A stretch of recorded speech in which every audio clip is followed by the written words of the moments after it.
당연히 그 남성분이 동거를 좀 제안을 해서 동거를 시작했죠. 네. 그 이후에 동거를 시작하게 되면서부터 이 여성분의 악몽이 시작됐던 겁니다.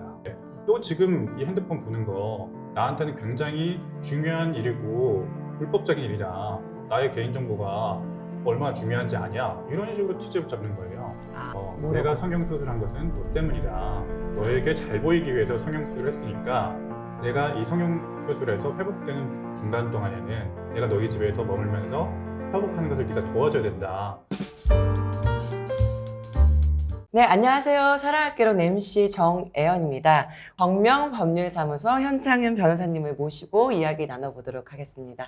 안녕하세요, 변호사님. 안녕하세요. 자기소개 좀 부탁드릴게요. 네, 안녕하세요. 덕명법률사무소 현창윤 변호사입니다. 저는 민사 전문 변호사이고 이런 형사 사건도 많이 하고 있고요. 현재 유튜브에서 현변TV, 현창윤 변호사라고 유튜브 채널도 함께 운영하고 있습니다. 네, 잘 부탁드립니다. 네, 반갑습니다. 사랑학개론 처음 출연해 주셨는데 네, 맞습니다. 감사드리고 오늘은 어떤 사건을 이야기해 주실 건가요? 네, 민사 형사 사건을 많이 하잖아요. 그쵸. 그래서 어떤 법적으로 문제가 되는 민사 형사 사건을 많이 가져왔습니다. 알겠습니다. 자세한 얘기 좀 부탁드릴게요. 네, 첫 번째로 말씀드릴 사건의 제목은요. 어플로 만난 위험한 사이입니다. 이 피해자분은 30대 중반의 여성이었어요. 대략 2년 전쯤에 어플로 만난 이 40대 남성과 벌어진 이야기인데요. 네. 사실 제가 이 사건을 실제 진행을 하면서 굉장히 화가 많이 났던 사건이기도 하거든요. 한번 들어보시면 네. 왜 화가 나는지 알 수 있을 것 같아요. 네. 요즘은 이제 어플리케이션을 통해서 만남을 많이 하잖아요. 그렇죠. 오히려 어떤 분의 경우에는 소개팅하는 것보다 어플로 만나는 것이 더 편하고 좀 자연스럽다는 얘기까지 하시는데 좀 주의를 좀 요하는 부분이 있을 것 같아요.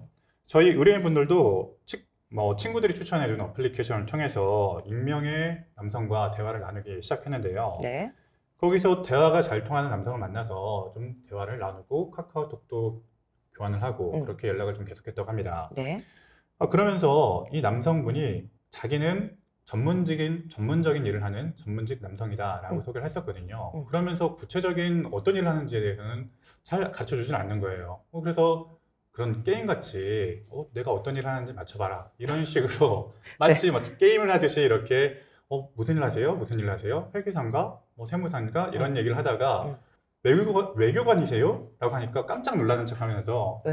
어떻게 알았냐 이런 식으로 대화가 오갔던 거예요. 네. 그러니까 이 사람이 진짜 외교관인 걸 내가 맞췄나 보다 라고 생각하면서 자연스럽게 지금 외교관 일을 하는 전문적인 일을 하는 남성이라고 생각을 했던 거죠. 근데 신분을 노출하지 말아달라고 얘기하는 것 자체가 네. 벌써 의심스럽긴 하거든요. 굉장히 좀 미심쩍죠. 네. 사실 현직에 있는 저희 같은 변호사나 실제 외교관 분들이 들으면은 굳이? 왜? 왜 그럴까? 네. 라고 생각할 수가 있어요. 무슨 첩보원도 아니고. 네, 심지어 이분 같은 경우에는 변호사 자격까지 있는 외교관이라고 했거든요. 사실 변호사 자격이 있는데 외교관 일을 하시는 분은 거의 없습니다. 변호사 자격이 있는 외교관? 약간 진짜 현직에 계신 분들이 들으면은 의아할 법한데 네. 이분 같은 경우에는 아직 그런 정도의 경험은 없으셨던 분이기 때문에 그거를 곧이곧대로 믿으셨던 것 같아요. 그럴 수도 네. 있겠다 이렇게 생각하셨겠네요. 네. 그러면서 정말 대화도 잘 통하고 전문직 직업도 괜찮고 그리고 실제 만나보니까 처음에는 젠틀했다고 해요. 그래서 그 젠틀한 태도에 좀 교제를 시작하기로 했다고 합니다. 네.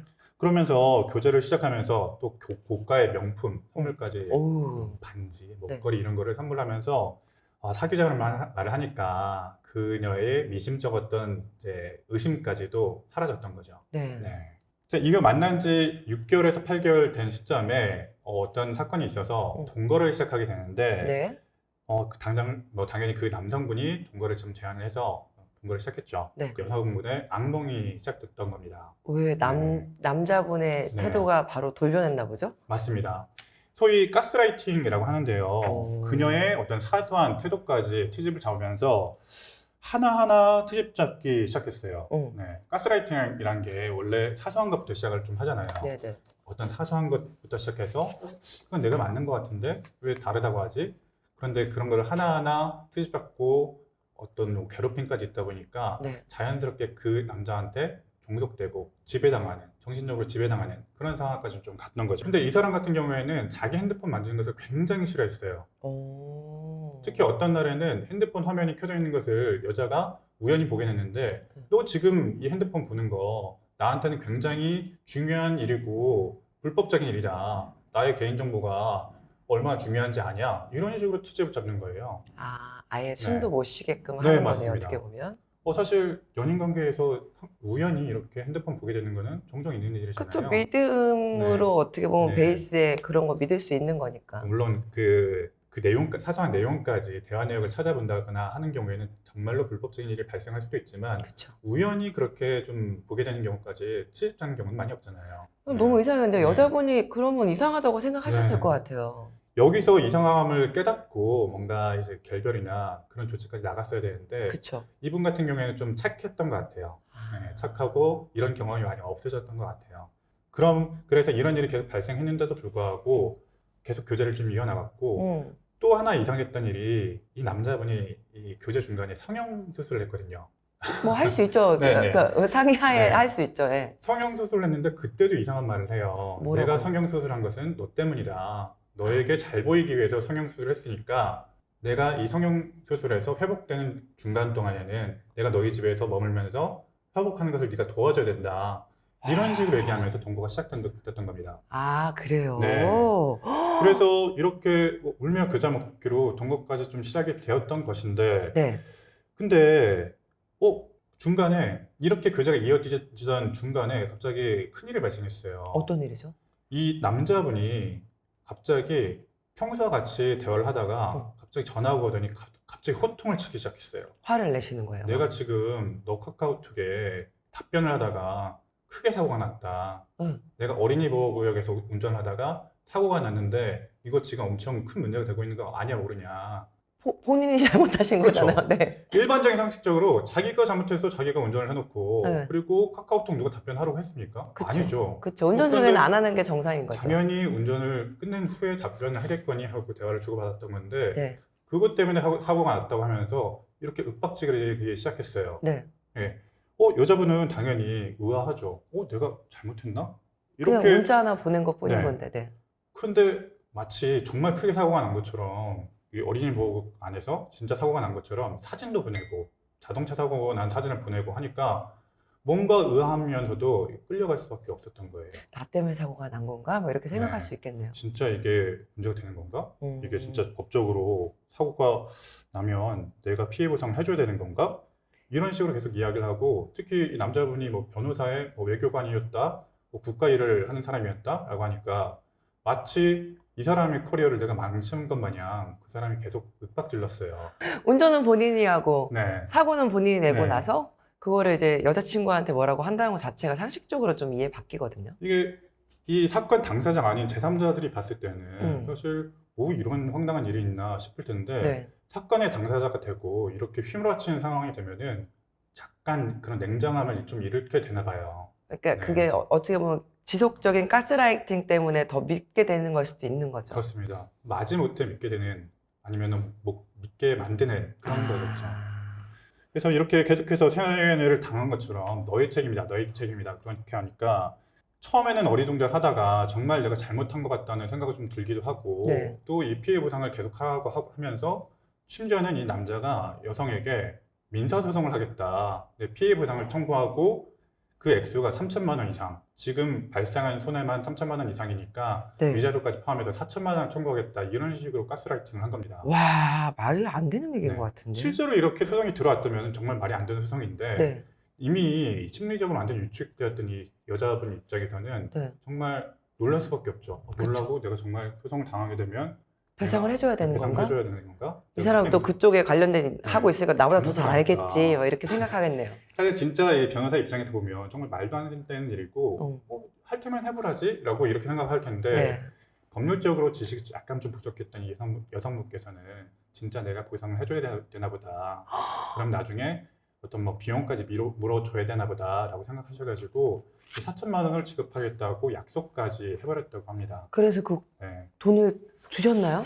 사실 이 시점에서 네. 저에게 오셨어요. 아, 그 이 시점에서 네, 이 시점에 변호사님은? 오셔서 네. 정말 내가 다행인 거죠. 사실 정말 내가 법률적으로 이걸 줘야 되는 상황인지 그리고 지금 현재까지는 교제가 이루어지고 있는 상황인데 네. 이 교제에서 어떻게 벗어날 수가 있을지 더 이상 교제할 수 있는 상황은 아니잖아요. 그쵸. 이 교제에서 좀 벗어나서 사실 이게 법률적으로 봤을 때는 협박이고 네. 공갈이거든요. 네네. 돈을 요구하고 협박을 하는 경우에는 응. 공갈죄가 성립합니다. 네. 이렇게 공갈을 당하고 있는 상황에서 벗어나기 위해서 어떻게 해야 될까라고 상담을 오셨어요. 네.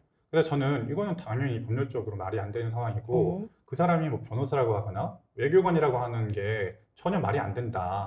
앞뒤 정황을 봤을 때 전혀 그런 전문적인 지식을 갖춘 것 같지도 않고 더구나 지금 이런 무리한 요구를 하는 것이 법률적으로 말이 안 된다. 와. 그래서 만약에 민사소송 제기하게 되면 정당하게 대응을 하고 그리고 현재 교제에서 벗어나기 위해서는 어떤 법률적인 조치로서 이때 스토킹 처벌법이라는 게 나옵니다. 네. 예, 스토킹 처벌법으로 고소를 하시자, 신고를 하시자라고 제안을 해서 당장 그렇게 스토킹 처벌법으로 고소를 하게 되면 당장의 즉각적인 조치로서 잠정 조치라는 게 나와요. 네.